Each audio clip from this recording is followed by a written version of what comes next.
Welcome back to The Explainer. Today, we're attempting something honestly absolutely wild.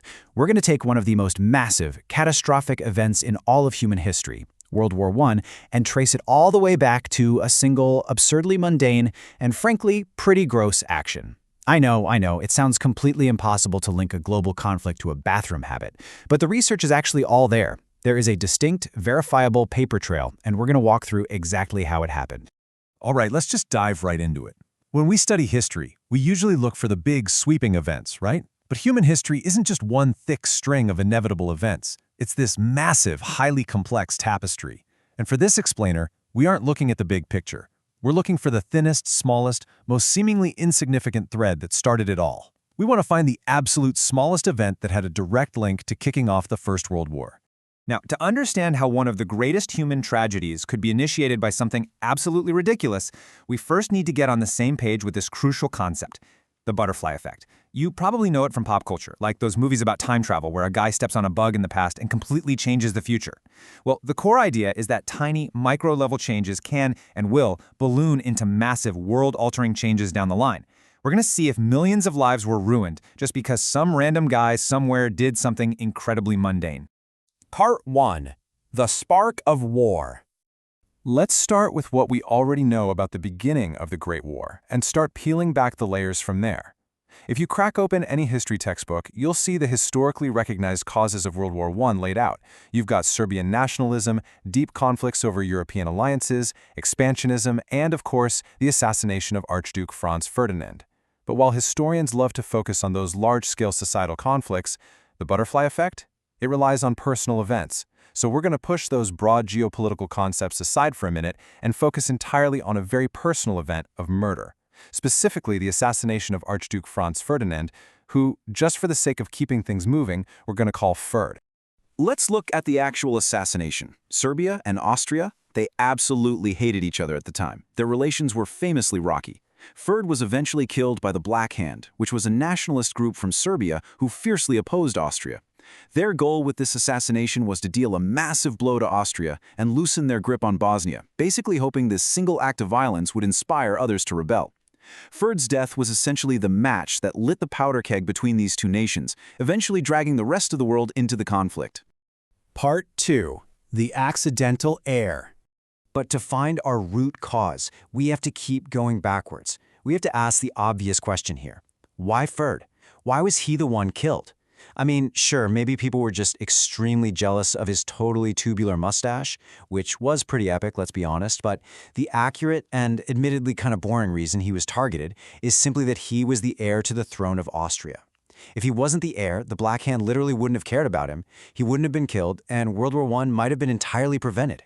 And that brings us to this brilliantly bizarre point. Because the funny thing is, Ferd wasn't even supposed to be the heir to the throne. Originally, the Emperor of Austria's son, Ferd's cousin, was the heir, but then, tragically, the son dies, so the inheritance shifts over to the Emperor's brother, who just happens to be Ferd's dad. So now, Ferd's dad is the heir. But then, out of nowhere, Ferd's dad unexpectedly dies from a really strange infection. It's literally only because of these two specific back-to-back family deaths that the title of heir finally falls into Ferd's lap. Part 3. A Fatal Drink. Okay, so the absolute crucial point here is figuring out exactly how Ferd's dad died to pass that title down to Ferd. How did he get this mysterious, fatal infection? Well, as the story goes, Ferd's dad went on a trip to the Holy Land, and while he was there, he decided to just take a drink directly from the River Jordan. Now, the River Jordan is famously, let's just say, a bit dirty. In fact, taking a drink of that water was essentially drinking goopy oop juice. It looked like the kind of water where if you swam in it, you'd grow a third eye.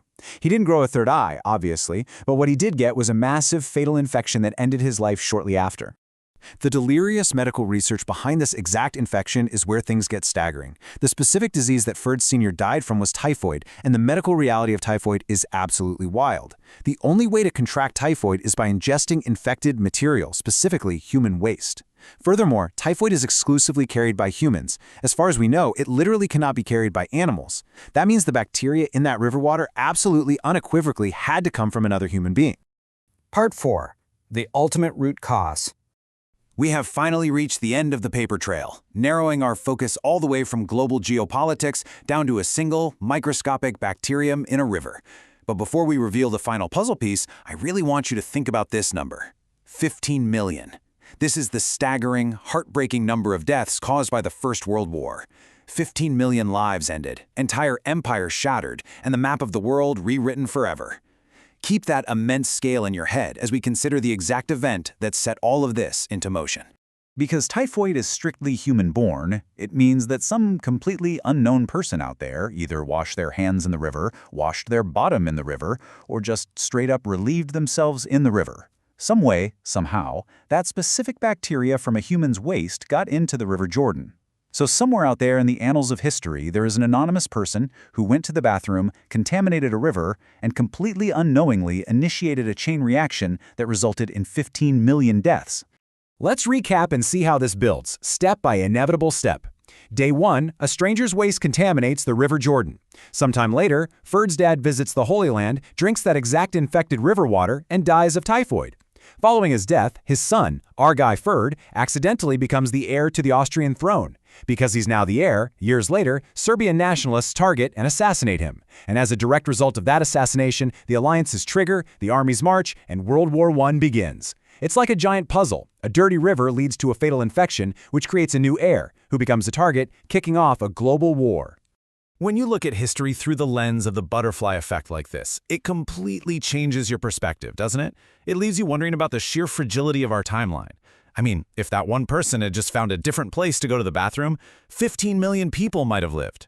It really forces us to ask what smallest, grossest, most insignificant, mundane, and invisible actions are happening around us right now that will completely alter the course of human history tomorrow.